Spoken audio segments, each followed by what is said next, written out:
আসসালামু আলাইকুম প্রিয় দর্শক, আশা করি আপনারা সবাই ভালো আছেন আল্লাহর রহমতে। এইমাত্র পাওয়া আবহাওয়া দপ্তর থেকে আজকে সবচেয়ে গুরুত্বপূর্ণ খবর, তৈরি হচ্ছে কালো মেঘ, কিছুক্ষণের মধ্যেই আসছে ভারী বৃষ্টি, হতে পারে ভূমিধস ও বন্যা। আগামী রবিবার পর্যন্ত ভারী বৃষ্টির আভাস। এছাড়া আগামী 24 ঘন্টায় দুই বাংলার বিভিন্ন জেলায় বিক্ষিপ্ত বজ্রসহ ভারী বৃষ্টির সতর্কতা, এমনটা জানাচ্ছেন আবহাওয়া দপ্তর। আজ ও আগামীকাল কোন কোন জেলায় ঝড় বৃষ্টি হতে পারে এ বিষয়ে কি বলছে আজকের আবহাওয়া রিপোর্টে জানিয়ে দেব। সম্পূর্ণ বিস্তারিত ভিডিওদের সঙ্গে থাকুন। আর আপনি কোন জেলা থেকে আমাদের আবহাওয়ার খবরটি দেখছেন অবশ্যই কমেন্ট করে জানিয়ে দিবেন। আর সবার আগে সবার প্রথম সঠিক আবহাওয়ার খবর জানতে আমাদের চ্যানেলটিকে সাবস্ক্রাইব করে রাখুন। এবার জেনে নিন এক নজরে।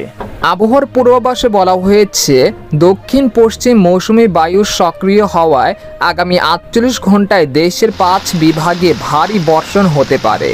এর ফলে দুই বিভাগে পাহাড়ি এলাকার কোথাও কোথাও ভূমিধসের সম্ভাবনা রয়েছে বলে জানিয়েছেন বাংলাদেশের আবহাওয়া দপ্তর।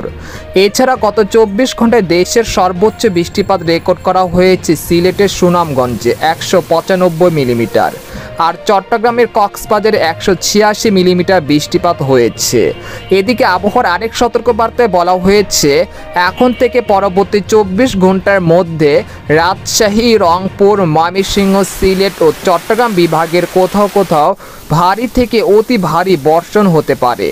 ভারী বর্ষণজনিত কারণে চট্টগ্রাম ও সিলেট বিভাগে পাহাড়ি এলাকার কোথাও কোথাও ভূমিধসের সম্ভাবনা রয়েছে।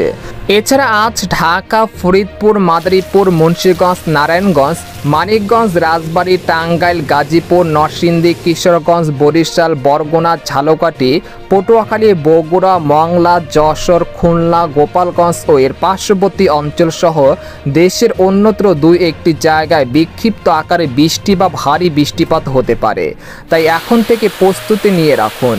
এদিকে বন্যার পূর্বাভাস, কুড়িগ্রামের 16টি নদ নদীর পানি গত দুদিন ধরে কিছুটা কমে আবারও বাড়তে শুরু করেছে। ফলে জেলার 9 উপজেলার 55 ইউনিয়নের প্রায় 2 লাখ পানিবন্দী মানুষের দুর্ভোগ বেড়েছে। শুকনো খাবার, বিশুদ্ধ পানি আর গবাদি পশুর খাদ্যের সংকট দেখা দিয়েছে চরম আকারে। ভারত থেকে নেমে আসা ঢল আর অতিবৃষ্টিতে সিলেটে চলমান বন্যা পরিস্থিতি দীর্ঘস্থায়ী হচ্ছে। মাসখানেকের ব্যবধানে 3 দফা বন্যায় ধাক্কায় লন্ডভন্ড সিলেট। কোনো এলাকায় বন্যার পানি কমছে, আবার কোনো এলাকায় এখনও বাড়ছে।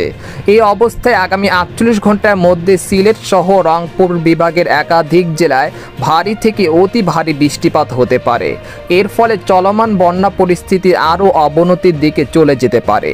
এদিকে সামুদ্রিক আবহাওয়া, বর্তমানে বঙ্গোপসাগর স্বাভাবিক আছে এবং আগামী কয়েকদিন বঙ্গোপসাগর স্বাভাবিক থাকতে পারে।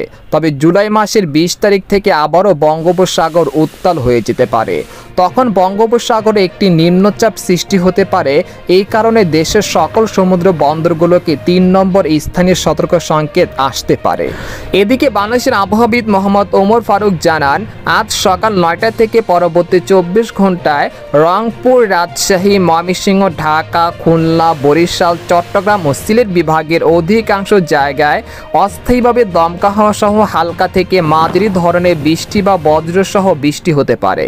সেই সাথে দেশের কোথাও কোথাও ভারী থেকে অতি ভারী বর্ষণ হতে পারে। এই সময় সারা দেশে দিনের তাপমাত্রা এবং রাতের তাপমাত্রা 1 থেকে 2 ডিগ্রি সেলসিয়াস হ্রাস পেতে পারে। তো এই ছিল খবর। এরকম লেটেস্টিং আবহাওয়ার খবর জানতে আমাদের সাথেই থাকুন।